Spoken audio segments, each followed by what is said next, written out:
So, using the sprite tileset editor and the sprite editor, let's say I want to add the scorpion to the first level of AlexKid. You can see on the tileset editor that there would be an overlapping with the merman, so that would create a problem. So if I try to implement a scorpion, say here, and I playtest the game using the F2 key, you will see that the entity will appear garbled in a way, glitched, as here.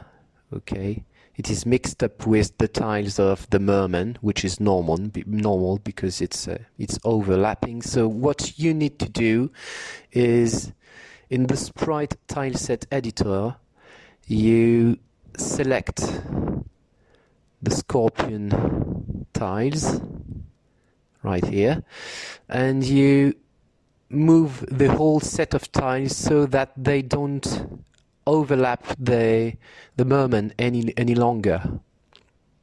So here it seems to be fine. Yeah, that's right. And next step is, now that no tiles are overlapping, you need to open the sprite editor and find the scorpion entity, because it's the one that you just moved.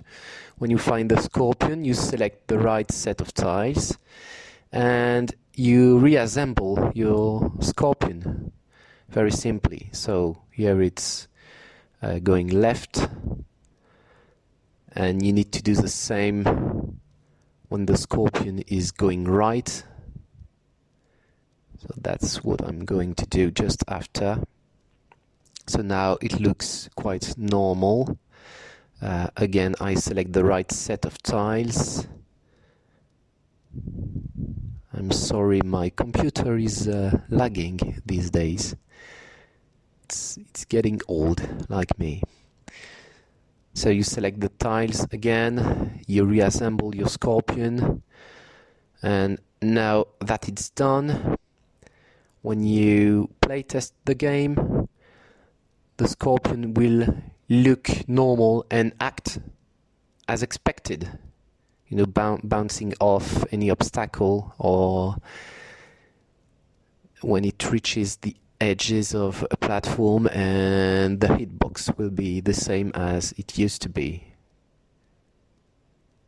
So that's the first thing you can do with the sprite editor, the sprite tileset editor, and the level tileset editor.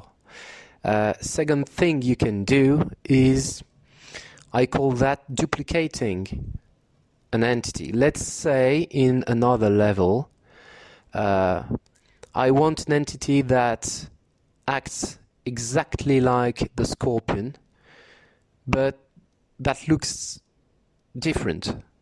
So what I'm going to do is,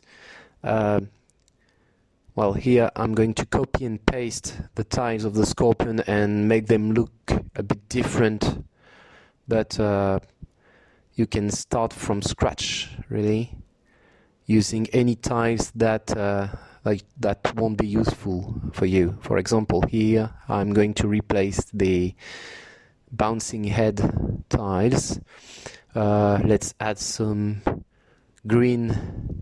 horrible green stripes to the scorpion, and, well, let's put bigger eyes on the beast.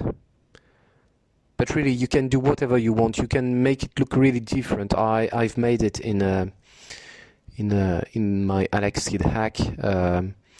I've made it with the flame, which sometimes is a ghost, which sometimes is, I don't remember what else. And I've done it a lot of times with the monkey, which becomes a devil in the last level, or a mutant turtle in the sewers level.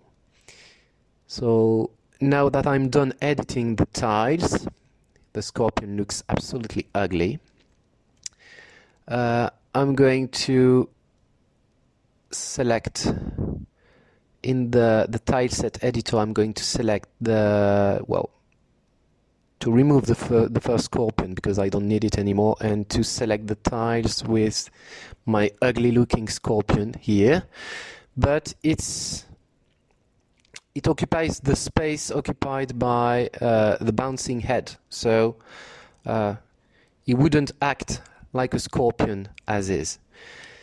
I need to move the tiles to the place where the scorpion is placed in the sprite tileset editor.